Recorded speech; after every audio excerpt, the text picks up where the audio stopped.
Whether you like it or not, you're actually telling everyone around you a story, even if you don't realize it. Everything we experience gets packaged and understood through story, and most people are totally unaware just how much control they actually have over the story they're telling. As filmmakers and creatives, we understand this better than anyone. No matter the industry, stories are what make people care. But there's a mental block that holds a lot of filmmakers back from actually growing their business. And ironically, it comes down to the story they're telling themselves. That story creates two major roadblocks, and once you see them clearly, it'll change your business entirely.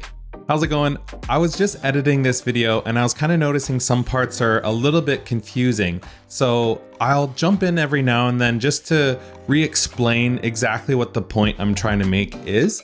And if you have any questions, let me know. I'm happy to answer, but let's roll with the video. So, is story your greatest ally or your biggest limitation? Let's find out. The first roadblock is imposter syndrome. Most people know what it is, but few actually stop to ask if they're experiencing it. So here's a quick test. Do you attribute your success more to luck, timing, or other people than your own ability? Or maybe, do you worry that people eventually realize you're not quite as capable as they think? Even when you succeed, do you struggle to accept credit for it? Because that was our team. For years, we told ourselves that we're just the small team that people happen to enjoy working with. But that wasn't the full story. The reality was we had spent years learning how to become better storytellers, better communicators, and better creative partners. A team who solves a real problem for businesses, earning attention. And once we finally owned that, something shifted. We stopped thinking of ourselves as imposters. I think a lot of us tend to kind of shoot ourselves in the foot because we try to be humble, but realistically, you're just undervaluing the service that you're offering, and it's really not helping you. I think if you have imposter syndrome, it tends to slow your career down faster than you realize because you yourself are putting up like warnings to people about like, I'm not qualified or I'm not good enough to take on bigger and better jobs that you very well could be, because a lot of filmmakers really are talented, but it's the story they're telling themselves about who they are and what they're capable of, and then also what then they're saying to their clients about who they are and what they're capable of that really prevents them from growing faster. But even then, another problem showed up because delivering work for clients was never really the issue. The issue was something you're probably experiencing too. The issue was not talking about our work, not talking about our results, not talking about what we're capable of. That's where internal doubt started to creep in. And not because I didn't believe in the work, but because I didn't fully believe I had the right to say it out loud. Like, who am I to talk about myself that way? That mindset held me back for years because deep down, I didn't fully believe I fit the story of what a successful production company was supposed to look like. Most filmmakers don't actually have a skill problem or even a confidence problem. They have a gap between two stories, the story they believe internally and the story they're showing externally. You know you're capable, you know you've put in the work, and you know you can deliver, but on the outside, you're still showing up like you're figuring it out, like you're becoming a pro instead of already being a pro. So this is where being overly humble is actually devaluing yourself. When you think you can do it, you can do bigger jobs and better work. However, the story and what you're saying to other people, so the things you post on your social media, the stuff you have on your website, none of that really speaks to bigger and better work. You need to get out of that mindset and be like, well, how can I speak in a way that's more reassuring to new clients that, oh, these guys can do anything we need, whether big or small, they can handle it. So I think that's something we all need to work on as filmmakers and kind of get out of this overly humble. Being humble is fantastic, but you don't need to put yourself down almost. Because your story doesn't just live in your head. It lives in what you post to your audience, what you share and what you don't share, and how you consistently show up. And most filmmakers never realize how unintentionally that story can get shaped.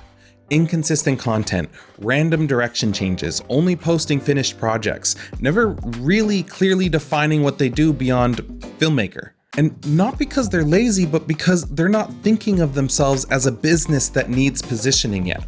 So the external story always lags behind the internal reality.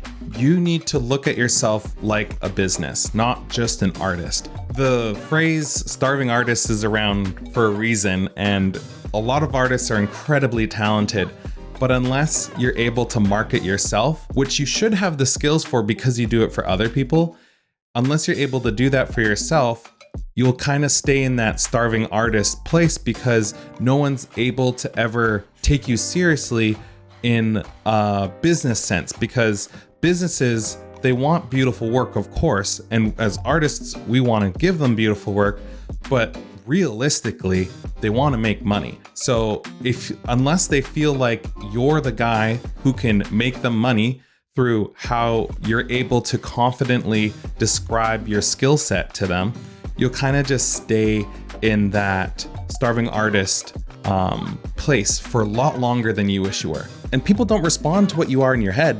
They respond to what you consistently show them. Your brand isn't built from one post or one project. It's built from repetition. And if the pattern you're repeating doesn't match the story you want, then no amount of skill will override it.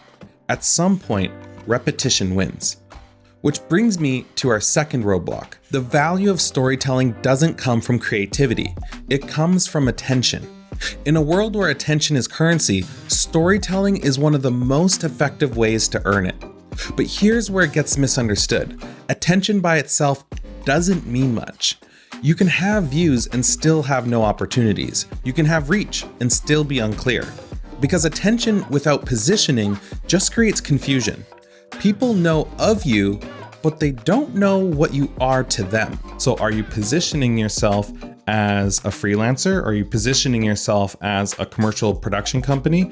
Or are you positioning yourself as a video strategist? These are all different ways you can position yourself. So how you position yourself to others needs to be on your mind, because most videographers or production companies are just thinking, oh, they'll see my work and get it. You need to really narrow in who you're working for so that the people that you're actually trying to talk to can be like, oh, this guy is talking to me. The goal isn't purely attention, it's understanding, because that's what turns attention into opportunity.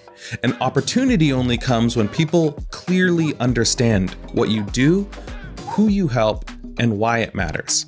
If you're finding value in this so far, consider subscribing. I make videos around cinematography, storytelling, and the business side of filmmaking. Honestly, my goal is hopefully I can help save you the years it took me to learn these lessons. Anyways, let's get back into it. Once I understood that attention alone wasn't the goal, I still felt like something wasn't adding up. So I started looking at everything else I was blaming. The algorithm, my gear, the market, timing, opportunities. And for a while, those things made sense, but eventually I came to a big realization. None of them were actually the problem, because even when things were going right, I still wasn't moving the way I wanted to. And I started noticing a pattern. Almost every filmmaker I know was doing the same thing. Different excuses, different circumstances, but the same behavior. Jumping from gear to gear, strategy to strategy, idea to idea, always adjusting something external because, it felt productive. But really, it was just avoidance. The real problem wasn't external at all. It was internal. It was how we saw ourselves. And I didn't want to admit that because it meant I wasn't stuck because of the industry. I was stuck because of my identity. I believed I was an artist who owned a business, but filmmakers who stay booked think very differently. An artist may ask, what camera should I buy? Business owners ask, what problem should I solve? Artists chase perfection. Business owners chase outcomes. Artists buy gear, and business owners buy leverage. We'll talk a lot more about this in the next video, but rather than focusing on gear, make really cool work. Make some spec ads, make short films even, make something that challenges you and pushes your creative abilities and makes you attractive to the people that you're trying to talk to. So say you want to work with Lululemon, make something that looks freaking awesome for Lululemon or an adjacent company. Something that is like, this is the level of work that we're capable of. And once I saw that, it just hit different because suddenly almost everything I was doing made sense in a new way, not as separate problems, but as one pattern. We weren't thinking like business owners, we were thinking like artists. And that mindset as filmmakers is slowly destroying our careers. The biggest trap filmmakers fall into isn't the lack of talent. It's believing that something like the next piece of gear is what will finally make the difference for you. And that completely changed the way I look at gear. The problem isn't gear. The problem is the story gear sells you. Now, if this resonated with you, you're probably in the same place I was. You're not lacking in skill, you're just rethinking how you see yourself in the market. I'll be expanding more on this in the next video, especially with the gear trap part and why so many filmmakers mistake tools for progress.